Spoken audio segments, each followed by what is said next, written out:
Okay, let's unpack this. We've been handed some research today that presents an idea so fundamental it kind of forces you to question the very structure of your inner life. Hmm. The claim is that language isn't just a tool for connecting with people.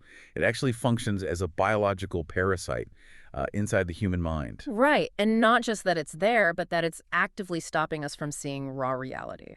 It's an explosive thesis, to say the It least. really is, especially because we're all taught to worship language as this pinnacle of human achievement. Of course. So to even consider this, you have to strip away all the romance about communication and just apply the cold, hard criteria of, well, biological parasitology. And that is the mission for this deep dive, Yeah. to rigorously test this idea against the actual scientific definition.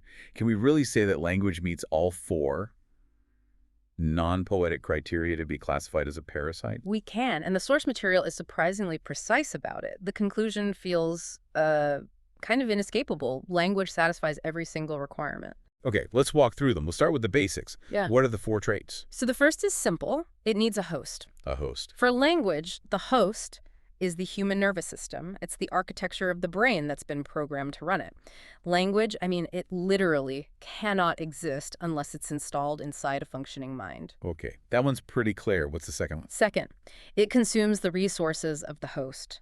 And these resources are your most valuable mental commodities. We're talking about focus, immediate attention. Neurological energy. Exactly. The constant energy required to maintain that complex linguistic system that we call the inner monologue. That's where you really feel the cost, right? Mhm. The sheer constant drain of that internal narrator, that voice that's always describing, judging, planning. It's a massive mental infrastructure running 24/7. I always just thought that was thinking. We all do. But framing it as resource consumption to run a parasite, Mm-hmm. that is a brutal reframing. It is. Now, the third trait is the real key to control. It alters the host's behavior to promote its own survival. Me. Language demands replication. It programs you to constantly spread it, defend it, reinforce it. You spend hours every day reading, talking, writing, teaching it to your kids, all to ensure the system survives. But wait, hang on. This is where I have to pause. If it's so resource intensive Mm-hmm. and it's making us do all this work for its own replication, why hasn't evolution selected against it? What's the benefit to us, the host? That's the critical nuance. The benefit is social cohesion. It's predictive power. A social technology. Precisely. By enforcing a shared operating system, English, Spanish, Mandarin, whatever, the host group gains massive advantages in coordinated behavior. Building cities, hunting mammoths. The parasite offers society, but the price is personal reality. Wow. Okay. And that brings us to the fourth and final trait, how it completes its life cycle. It replicates through the host into a new host. Teaching a child to speak. The moment an adult teaches a child their first words, that adult is acting as the linguistic host, ensuring the language system itself jumps into and installs itself in that new mind. It's an involuntary, relentless replication strategy. It fulfills all four requirements. Okay, so the biological definition is it's confirmed. It's an active, demanding, resource-consuming presence. Now let's get into the psychological mechanism. How does this hijacking actually work day to day? This is where we really see it in action. The sources argue that language jumps in front of every single direct experience. It's always word before world. So your brain names something first before you even fully experience. Before you fully perceive it, yeah. Yeah. The sources have these simple experiments to show this involuntary naming reflex. Right, like the Mona Lisa one? Exactly. Try to recall looking at a famous piece of art. The instant you recognize it, your mind just starts whispering without your permission. Mona Lisa, Da Vinci, famous painting, Renaissance. And the label is applied, it's categorized, filed away. And in the mind's operating system, the object is immediately dismissed as already known. You've only experienced the label, not the raw visual data, because the language system demands control over the interpretation. And this happens with everything. I'm looking at my desk right now. There's a mug. Yeah.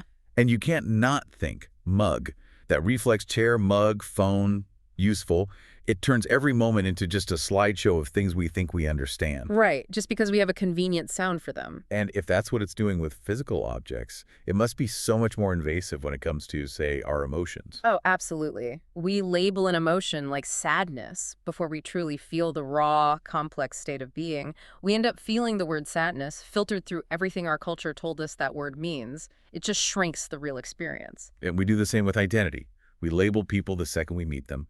We label ourselves shy, driven, difficult, before we even get a chance to decide if any of that is true. And this all proves the parasite's demand for categorization.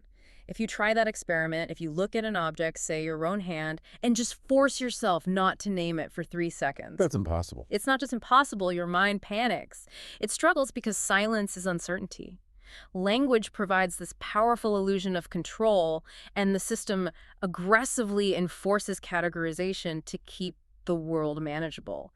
It fights pure presence. That panic response, Yeah, that desperate need for a label, that's the proof. This is not a passive tool we're using. exactly. If language were just a tool, you could put it down effortlessly. The fact that your inner dialogue fights back proves something else is in control of your perception. Which leads us to the construction of identity itself, the linguistic cage.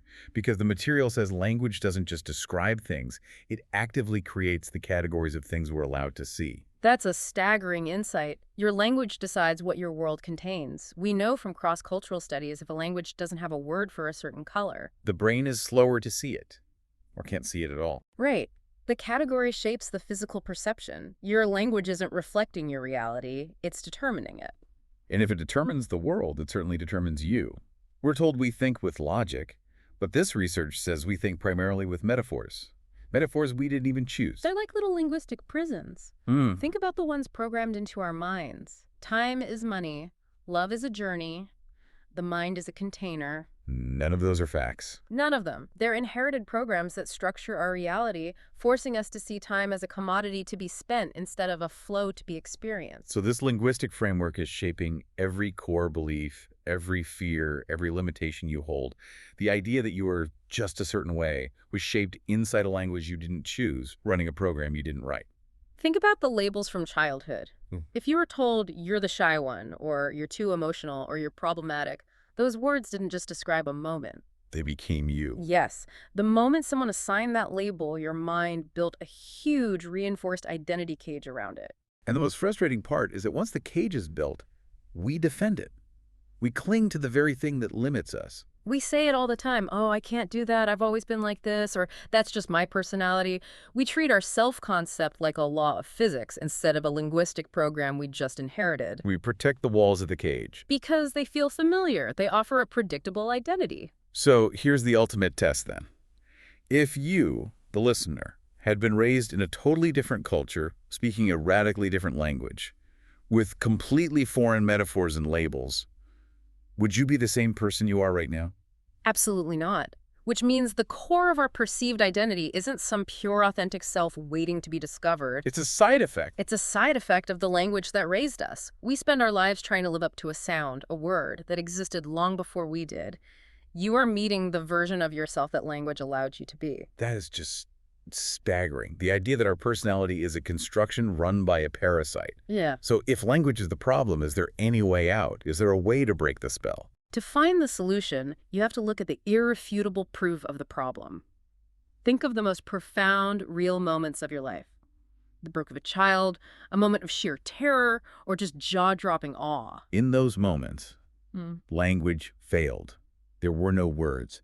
Language always showed up after the experience, trying and failing to shrink this massive event into a sentence. It couldn't hold the size of what happened. That's the proof. Every time you felt truly alive, it was in a moment beyond the linguistic filter. So waking up to the parasite is step one.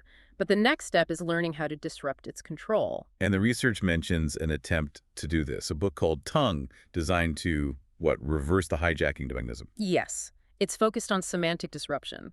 The goal isn't to teach you a new language, but to bypass the existing operating system entirely. It's designed to intentionally destabilize that automatic naming reflex. To force perception to show up first and language second. To make language lag behind, yes. So what are the techniques? How does it actually do that? It uses what you could call anti-linguistic techniques, things like non-linear reading that makes your inner voice kind of glitch out, or pages that deliberately collapse meaning.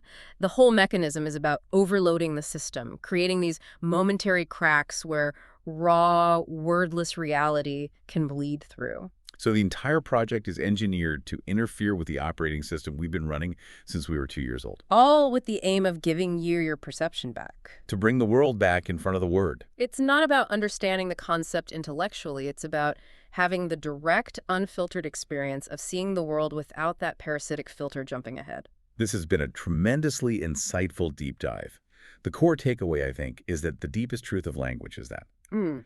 while it's necessary for society, on an individual level, it's often a barrier, not a descriptor. Mm. It gives us categories for comfort, for connection, but in doing so, it severely limits our perception of the world's raw, wordless reality. And here is a final provocative thought for you to mull over. If every moment you felt truly, viscerally alive in your life was a moment beyond language, how much of your current daily experience, your feelings, your relationships, your idea of yourself, are you allowing the linguistic parasite to cut down and shrink? Consider that the next time your mind demands a label for something you're experiencing. Thank you for joining us for this deep dive. We encourage you to explore these ideas further.